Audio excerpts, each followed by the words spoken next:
Welcome to Aishwarya recipes Kannada. ಇವತ್ತಿನ special ಹಿಸ್ಕಿದ ಬೆಳೆ ಸಾಂಬಾರು. ಇವತ್ತು ನಮ್ಮ ಮನೇಲಿ ನಾವು ಹೇಗೆ ಹಿಸ್ಕಿದ ಬೆಳೆ ಸಾಂಬಾರು ಮಾಡ್ತೀವಿ ಅಂತ ಈ ವಿಡಿಯೋದಲ್ಲಿ ನಾನು ತೋರಿಸ್ತಿದ್ದೀನಿ. ಇದು ಸ್ಪೆಷಲಾಗಿ ನಮ್ಮ ಮಮ್ಮಿ ಮನೆಯಲ್ಲಿ ಸ್ಪೆಷಲಾಗಿ ಮಾಡೋವಂಥ ಹಿಸ್ಕಿದ ಬೆಳೆ ಸಾಂಬಾರು. ಸೊ ಫಸ್ಟಿಗೆ ಏನೇನು ಬೇಕು ಅಂತ ನೋಡೋಣ ಬನ್ನಿ. ಫಸ್ಟಿಗೆ ನಾನು ಇಲ್ಲಿ ಒಂದು ಬಾಣಲಿಲಿ ಒಗ್ಗರಣೆ ಹಾಕೋತಾ ಇದ್ದೀನಿ. ಇಲ್ಲಿ ಎಣ್ಣೆ ಕಾದಿದ್ದು 1-2 ಟೇಬಲ್ ಸ್ಪೂನ್ ಆಯಿಲ್ ಹಾಕ್ಕೊಂಡು ಸ್ವಲ್ಪ ಸಾಸಿವೆ ಮತ್ತು ಕರ್ಬೇವಿನ ಸೊಪ್ಪು ಮತ್ತು 1 ಮೀಡಿಯಮ್ ಸೈಜ್ ಈರುಳ್ಳಿ ಈ ಥರ ಹೆಚ್ಕೊಂಡಿರೋ ಅಂಥದ್ದು. ಇದು ನಾವು ಮಾಡ್ತಿರೋ ಅಳತೆ 2 kg ಹಿಸ್ಕಿದ ಬೆಳೆ ಸಾಂಬಾರಿಗೆ. ಅದಾದಮೇಲೆ ನಾನಿಲ್ಲಿ 1 ಇಂಚ್ ಆಗೋಷ್ಟು ನಾನಿಲ್ಲಿ ಹುಣಸೆನ ಹಾಕೋತಾ ಇದ್ದೀನಿ. ಹುಣಸೆನೂ ಇಲ್ಲಿ ನಾನು ಫ್ರೈಯಿಂಗಿಗೆ ಹಾಕೋತಾ ಇದ್ದೀನಿ. ಸೊ ಇದೆಲ್ಲ ನೀಟಾಗಿ ಫ್ರೈ ಆದಮೇಲೆ ನಾನಿಲ್ಲಿ ಸಪ್ರೇಟಾಗಿ ಒಂದು ಬೌಲ್ಗೆ ಹಾಕಿ ಎತ್ತಿಕೋತಾ ಇದ್ದೀನಿ. ಅದಾದಮೇಲೆ ಇನ್ನೊಂದು ಸ್ವಲ್ಪನೇ ಎಣ್ಣೆ ಹಾಕ್ಕೊಂಡ್ಬಿಟ್ಟು ನಾನಿಲ್ಲಿ 1 ಸೌಟ್ ಆಗೋ ಅಷ್ಟರಲ್ಲಿ ಹಿಸ್ಕಿದ ಬೇಳೆ ಕಾಳನ್ನ ಹಾಕೋತಾ ಇದ್ದೀನಿ. ಈ ಕಾಳನ್ನ ಹಾಕ್ಕೊಂಡು ನಾನಿಲ್ಲಿ ಚೆನ್ನಾಗಿ ಫ್ರೈ ಮಾಡ್ಕೋತಾ ಇದ್ದೀನಿ. ಸೊ ಕಾಳು ಈ ಥರ ಚೆನ್ನಾಗಿ ಫ್ರೈ ಮಾಡಿ ನಾವು ರುಬ್ಬಕ್ಕೆ ಹಾಕ್ಕೊಂಡ್ರೆ ತುಂಬಾ ಚೆನ್ನಾಗಿರುತ್ತೆ ಹಿಸ್ಕಿದ ಬೇಳೆ ಸಾಂಬಾರು. ಸೊ ಇಲ್ಲಿ ಆಲ್ಮೋಸ್ಟ್ ಎಲ್ಲ ಫ್ರೈ ಆಗಿದೆ. ನಾವೇನು ಹಾಕ್ಕೊಂಡಿದ್ವಿ 1 ಸೌಟು. ಸೊ ಇದನ್ನ ಫ್ರೈ ಹಾಕ್ಕೊಂಡಿರೋದು ನಾನು ಇಲ್ಲಿ ಸಪ್ರೇಟ್ ಆವಾಗಲೇ ಈರುಳ್ಳಿ ಫ್ರೈ ಮಾಡ್ಕೊಂಡು ಎತ್ತಿಕೊಂಡಿದ್ವಲ್ಲ ಅದ್ರ ಥರನೇ ಇದೂ ಅದೇ ಬೌಲ್ಗೆ ನಾನಿಲ್ಲಿ ಸೇರಿಸ್ಕೊತಾ ಇದ್ದೀನಿ. ಅದಾದಮೇಲೆ ನಾನಿಲ್ಲಿ ಸಾಂಬಾರಿಗೆ ಒಗ್ಗರಣೆ ಹಾಕೋಕ್ಕೆ ಒಂದು ಪ್ಯಾನಲ್ಲಿ ನಾನಿಲ್ಲಿ ಎಣ್ಣೆ ಮತ್ತು ಸಾಸಿವೆ, ಈರುಳ್ಳಿ ಮತ್ತು ಕರ್ಬೇವಿನ ಸೊಪ್ಪನ್ನ ಹಾಕೋತಾ ಇದ್ದೀನಿ. ಇಲ್ಲಿ ನಾನು ಈರುಳ್ಳಿ 2 ದೊಡ್ಡ ಗಾತ್ರ ಅಂತಹ ಈರುಳ್ಳಿ ಹಾಕ್ಕೊಂಡಿದ್ದೀನಿ. ಇದು 2 kg ಮಾಡೋವಂಥ ಹಿಸ್ಕಿದ ಬೆಳೆ. ಸೊ ಇಷ್ಟು ನಾವು 2 kg ಹಾಕೋವಂಥ ಹಿಸ್ಕಿದ ಬೆಳೆನ ಹಾಕೋತಾ ಇದ್ದೀವಿ.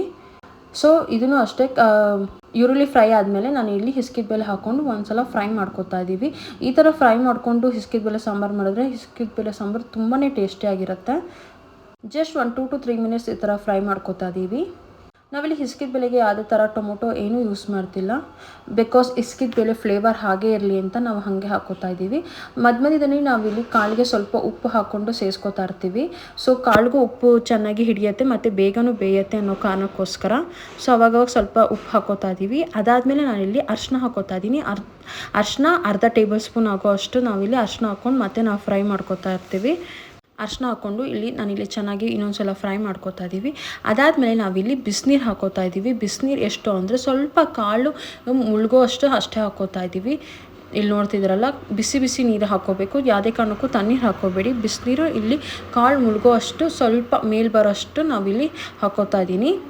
ಇಷ್ಟು ನೀರು ಹಾಕಿ ನಾನಿಲ್ಲಿ ಕುದಿಯೋಕ್ಕೆ ಬಿಟ್ಟಿರ್ತೀನಿ. ಸೊ ಇದೇ ಟೈಮಲ್ಲಿ ನಾನಿಲ್ಲಿ ರುಬ್ಬೋದಕ್ಕೆ ಏನೇನೆಲ್ಲ ಹಾಕ್ಕೊಡ್ತಿದ್ದೀನಿ ಅಂತ ಹೇಳ್ತೀನಿ. ಸೊ ಆವಾಗಲೇ ಫ್ರೈ ಮಾಡ್ಕೊಂಡಿದ್ದಂಥ ಈರುಳ್ಳಿ ಮತ್ತು ಕಾಳನ್ನ ಇಲ್ಲಿ ಮಿಕ್ಸಿ ಜಾರ್ಗೆ ಹಾಕೋತಾ ಇದ್ದೀನಿ. ನಾವೇನು ಫ್ರೈ ಮಾಡ್ಕೊಂಡಿದ್ವಿ ಈರುಳ್ಳಿ ಹುಣಸೆಹಣ್ಣು ಮತ್ತು ಕಾಳನ್ನ ಹಾಕ್ಕೊಂಡು ಫ್ರೈ ಮಾಡ್ಕೊಂಡಿದ್ವಲ್ಲ ಅದು. ಅದಾದಮೇಲೆ ನಾವಿಲ್ಲಿ ಅರ್ಧ ಒಪ್ಪಷ್ಟು ನಾವು ಕಾಯಿ ತುರಿನ ಹಾಕೋತಾ ಇದ್ದೀವಿ. ಕಾಯಿ ತುರಿ ತುಂಬ ಜಾಸ್ತಿ ಹಾಕ್ಕೊಂಡ್ರೂ ಟೇಸ್ಟ್ ಇದಾಗುತ್ತೆ. ನಾವಿಲ್ಲಿ 2 kg ಮಾಡ್ತಿರೋದ್ರಿಂದ ಸೊ ಅರ್ಧ ಒಪ್ಪಷ್ಟು ನಾವಿಲ್ಲಿ ಕಾಯಿ ತುರಿನ ಹಾಕೋತಾ ಇದ್ದೀವಿ. ಕಾಯಿ ತುರಿ ಹಾಕೊಂಡಾದ್ಮೇಲೆ ನಾವಿಲ್ಲಿ ಸೊ ಇಷ್ಟು ಪ್ರಮಾಣದಲ್ಲಿ ನಾವಿಲ್ಲಿ ಕಾಯಿ ತುರಿ ಹಾಕೋತಾ ಇದ್ದೀವಿ. ಸೊ ಇಲ್ಲಿ ಕಾಯಿ ತುರಿ ಹಾಕ್ಕೊಂಡಿದ್ದೀವಲ್ವ. ಸೊ ಕಾಯಿ ತುರಿ ಹಾಕೊಂಡಾದ್ಮೇಲೆ ನಾವಿಲ್ಲಿ ಚಿಲ್ಲಿ ಪೌಡ್ರನ್ನ ಯೂಸ್ ಮಾಡ್ತಿದ್ದೀವಿ. ನಾವಿಲ್ಲಿ ಸಾಂಬಾರು ಪೌಡ್ರನ್ನ ಯೂಸ್ ಮಾಡ್ತಿಲ್ಲ. ಸೊ ಚಿಲ್ಲಿ ಪೌಡ್ರು ನಾವು ಯೂಸ್ ಮಾಡ್ತಿದ್ದೀವಿ. ಎಷ್ಟು ಹಾಕ್ಕೊಂಡಿದ್ದೀವಿ ಅಂದರೆ 2.5 ಸ್ಪೂನ್ ಅಳತೆ ನೋಡ್ಕೊತಿದ್ದೀರಲ್ಲ, ಸ್ವಲ್ಪ ದೊಡ್ಡದಿದೆ, ಟೀ ಸ್ಪೂನ್ಗಿಂತ ಸ್ವಲ್ಪ ದೊಡ್ಡದಿದೆ. ಸೊ ಅದಾದಮೇಲೆ 1/4 ಸ್ಪೂನಷ್ಟು ನಾವಿಲ್ಲಿ ಧನಿಯಾ ಪುಡಿ ಹಾಕೋತಾ ಇದ್ದೀವಿ. ಸೊ 2.5 ಖಾರದ ಪುಡಿ, 2.5 ಸ್ಪೂನಷ್ಟು ನಾವಿಲ್ಲಿ ಚಿಲ್ಲಿ ಪೌಡ್ರು, 2.5 ಸ್ಪೂನಷ್ಟು ಚಿಲ್ಲಿ ಪೌಡ್ರಿಗೆ 1/4 ಸ್ಪೂನಷ್ಟು ನಾವಿಲ್ಲಿ ಧನಿಯಾ ಪುಡಿ ಹಾಕ್ಕೊಂಡು ಸೇರಿಸ್ಕೊತಾ ಇದ್ದೀವಿ. ಖಾರದ ಪುಡಿ, ಸಾಂಬಾರು ಪೌಡ್ರಿನ ನಾವು ಯೂಸ್ ಮಾಡಿಲ್ಲ. ಇದನ್ನೆಲ್ಲ ಹಾಕಿ ಒಂದ್ಸಲ ಈ ಥರ ಮಿಕ್ಸ್ ಮಾಡ್ಕೊತಾ ಇದ್ದೀವಿ ಮಿಕ್ಸಿ ಜಾರಲ್ಲಿ. ಸೊ ಈ ಥರ ಮಿಕ್ಸ್ ಮಾಡಿಕೊಂಡ್ರೆ ಎಲ್ಲ ಖಾರ ಇದೆಲ್ಲ ಈಕ್ವಲ್ ಆಗುತ್ತೆ ಅಂತ ಒಂದ್ಸಲ ಈ ಥರ ಮಿಕ್ಸ್ ಮಾಡಿಕೊಂಡು ಸ್ವಲ್ಪನೇ ನಾವಿಲ್ಲಿ ನೀರು ಹಾಕೋತಾ ಇದ್ದೀವಿ. ತುಂಬ ನೀರು ಒಂದೇ ಸಲ ಸೇರಿಸ್ಕೊಳ್ಳಲ್ಲ. ಬೇಕಾದರೆ ಅವಾಗವಾಗ ನಾವು ಸ್ವಲ್ಪನೇ ನೀರು ಹಾಕ್ಕೊಂಡು ಇದು ಮಾಡ್ತಾಯಿದ್ದೀವಿ. ಬಿಕಾಸ್ ಇದು ತುಂಬ ನೈಸಿಗೆ ರುಬ್ಬಾರ್ದು. ಇಲ್ಲಿ ನೋಡಿ ಈ ಥರ ಆಗಿದೆ. ಫಸ್ಟು ಕಾಳೆಲ್ಲ ಇನ್ನೂ ಸ್ವಲ್ಪ ಇದು ಗ್ರೈಂಡ್ ಆಗಿಲ್ಲ. ಸೊ ಅದಕ್ಕೋಸ್ಕರ ಇನ್ನೂ ಸ್ವಲ್ಪ ಹಾಕೋತಾ ಇದ್ದೀವಿ. ಈ ಥರ ಕನ್ಸಿಸ್ಟೆನ್ಸಿಲಿ ಬೇಕು. ತುಂಬ ನೈಸಿಗೆ ರುಬ್ಬಿದ್ರೆ ಸಾರು ಟೇಸ್ಟ್ ಇರೋಲ್ಲ. ಸ್ವಲ್ಪ ಮೀಡಿಯಮ್ ಆಗಿರಬೇಕು, ತರ್ತರಿಯಾಗಿ ರುಬ್ಬಿರೋದು. ಸೊ ಇಲ್ಲಿ ಆಲ್ರೆಡಿ ನಾವು ಬೇಕಿಕ್ಕಿದ್ವಲ್ಲ ಕಾಳು ನೋಡ್ತಿದ್ದೀರಲ್ಲ, ಕಾಳು ಬೆಂದಿದೆ. ಇಲ್ಲಿ ನೋಡ್ತಿದ್ದೀರಲ್ಲ, ವಿಡಿಯೋದಲ್ಲಿ ಕಾಣಿಸ್ತಿದೆ ಅಂತ ಭಾವಿಸ್ತೀನಿ. 2 ಪೀಸ್ ಆಗಿದೆ ಕಾಳು. ಸೊ ಕಾಳು ಬೆಂದಿದೆ. ಕಾಳು ಆದಮೇಲೆ ನಾವೇನು ರುಬ್ಬಿರೋ ಅಂತಹ ಮಸಾಲನ ಹಾಕೋಬೇಕು. ಕಾಳು ಬೇಯೋಕ್ಕಿಂತ ಮುಂಚೆ ನಾವು ಮಸಾಲ ಹಾಕ್ಕೊಂಡ್ರೆ ಕಾಳು ಬೇಯಲ್ಲ. ಸೊ ಅದಕ್ಕೋಸ್ಕರ ಕಾಳು ಬೆಂದಾದಮೇಲೆ ನಾವಿಲ್ಲಿ ಮಸಾಲ ಏನು ರುಬ್ಕೊಂಡಿದ್ದೀವಿ ಮಸಾಲ ಹಾಕೋತಾ ಇದ್ದೀವಿ.